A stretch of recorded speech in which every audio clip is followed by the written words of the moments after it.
Alright, so if you're watching this video, that might mean that you read the story, Not Poor Anymore, question mark, and you are confused and you want to get some clarification. The story doesn't have an ending, and it wasn't meant to answer any doubts, any questions. It wasn't meant to have a happy ending. It was meant to evoke thought. It was meant to make you think about your own definitions of success and your own definitions of wealth and poverty. Obviously, this is my truth, it's my personal truth, and nobody should take this for some sort of biblical, universal truth that you have to live by. I actually invite people to debate with me, and if you disagree, I want to know the reasons why. My goals when I share philosophy and when I share thoughts like this one is not really to tell people what to do, but to find out if I can learn something from somebody else. So, the questions I'm attempting to answer in my life is, what does it mean to be poor? And what does it mean to be rich?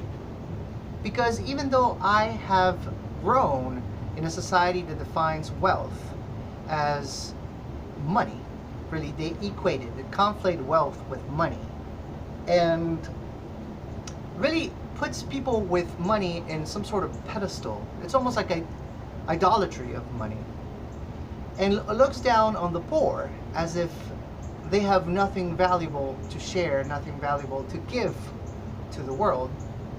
Even though that's a society where I was raised, I don't see it like that anymore.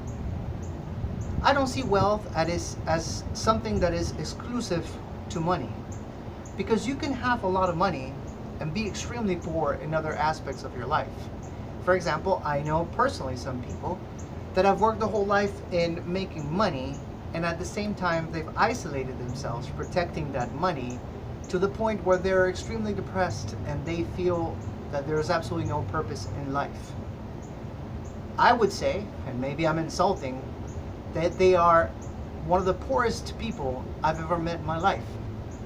Because to me, the definition of poverty and the definition of wealth comes with how wealthy my life is, my experience of life, how poor my life is, my experience of life, and not so much the money that I have in the bank.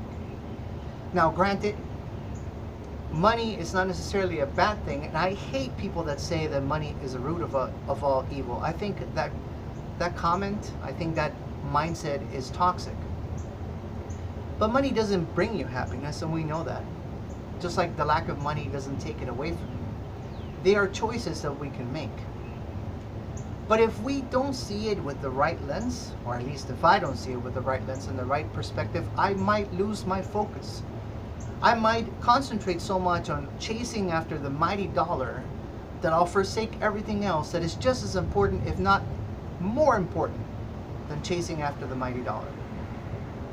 Because what good would it do for me to become rich tomorrow if I don't have anyone to share it with, if I don't have a friend to drink a beer with, if every single person around me is fake, if I'm afraid that somebody's going to rob me, if I'm afraid that somebody's going to scam me? That doesn't sound like a life that I want to live. And why would that happen? Does it mean that I had the wrong mentality when I was growing, when I was becoming the success story? I don't know. These are personal questions, and I ask myself this thing almost every single day. Because as much as I want to grow financially and I want to be able to have a positive impact, and not only for me, but for the people that I love, I want to grow in a balanced way. I want to have wealth in all the fields. I want to have social profits. I want to be able to provide for my family. I want to have real friends. And of course, I also want to have money. So asking myself these questions, these difficult questions, is just a way for me to find my balance again. And that was the purpose of the story. So again, if you're frustrated and you're asking yourself, what the hell was that all about? Then it did its job. And I hope that today, you're taking some mental notes. Because sometimes, we walk with those blinders.